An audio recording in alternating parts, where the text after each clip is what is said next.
Assalomu alaykum va rahmatullohi va barakatuh. Kompüter oyunları ve İslam öşmenligi degan filmimizning ikinci qismi huzuringizda bo'lsin. Bomb G'azza. Bu oyunu o'ynaganlar atalmış İsrail aeroplanlarida g'azzaliklarning ustidan aeroplanda uchib, begunoh musulmon xalqni bombardimon qilib, natija oladi. Ko'plagan noroziliklar tufayli Google Play'dan qoldirildi. Ammo farqli nusxalari hozirmi bor. G'azzani bombardimon qilib, hijobli ayollarni va erlarni o'ldirar. Oyunlarda bo'lsa-mu musulmonlarni o'ldirib ko'ngil xo'sh qilayotganlarni nima deb tushunsiz?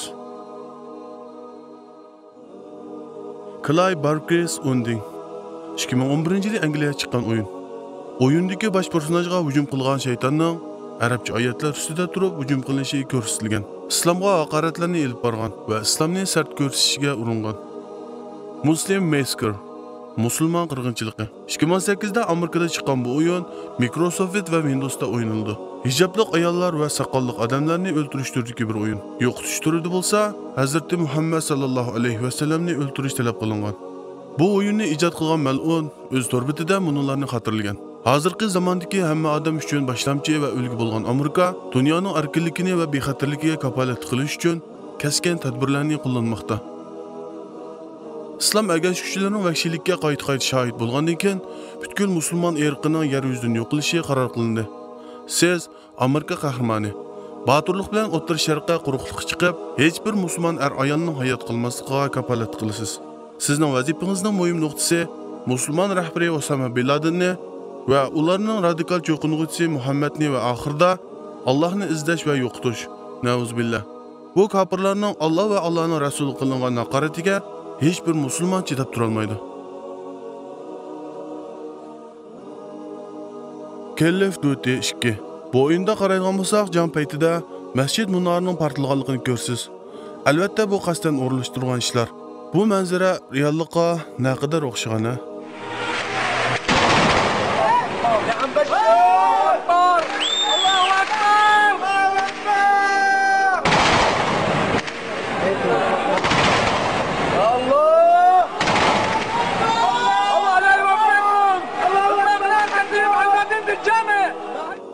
Din düşmanları mayli oyunlarda bo'lsin, mayli reallikda bo'lsin, düşmanchilikni oshkor elib bormoqda.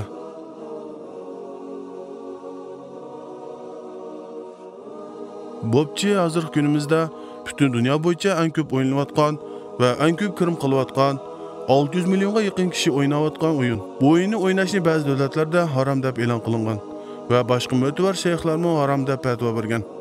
Bu o'yinda bir kuf shakli bo'lib, Ka'batullohga o'xshatib tasvirlangan va yerga tashlangan. Bu o'yinni yaqinda yangidan bir shaklga keltirdi. Yana bir qancha but turg'izdi. O'yin o'yingichi o'yin o'ynagan vaqtda kerakli narsalarni elish uchun u butqa ibodat qilib, Allohga sherik keltirish kerak va bu orqali foydali narsalarga erishadi. Bu fikr bu o'yinni o'ynagan yosh farzandlar uchun bir suiqasd bo'lib, farzandlarimizni real turmushda ham butqa sig'inganda foydali narsalarning kelishini va ularga sig'inganda ehtiyojlarini qamdashini mengisiga o'rnatishi yuksak darajada yaqin. Diniy ahkomlarni bilmagan sabiy bolalarimiz mavhum narsalar uchun Allohga sherik keltirmoqda. Agar bular mushalda cho'ng bo'lganda arzimas narsalar uchun dinidan voz kechishni tasavvur qila olamsiz. Bugun ba'zilar 100 qitimlik leksiya uchun dinidan kechishga tayyor.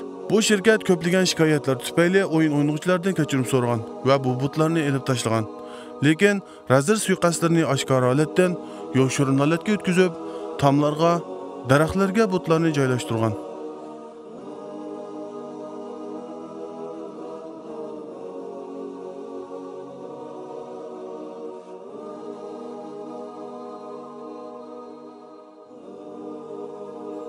Shundoq, din dushmanlari kichiklarimizni o'yinlar bilan, cho'nglarimizni kino, filmlar va saxta tashviqotlar bilan men uy sharkitda elib bormoqda. Bu o'yinlar orqali sabiylarga yoshirin ong singdirib, islomga bo'lgan nafrat yetildirmoqda.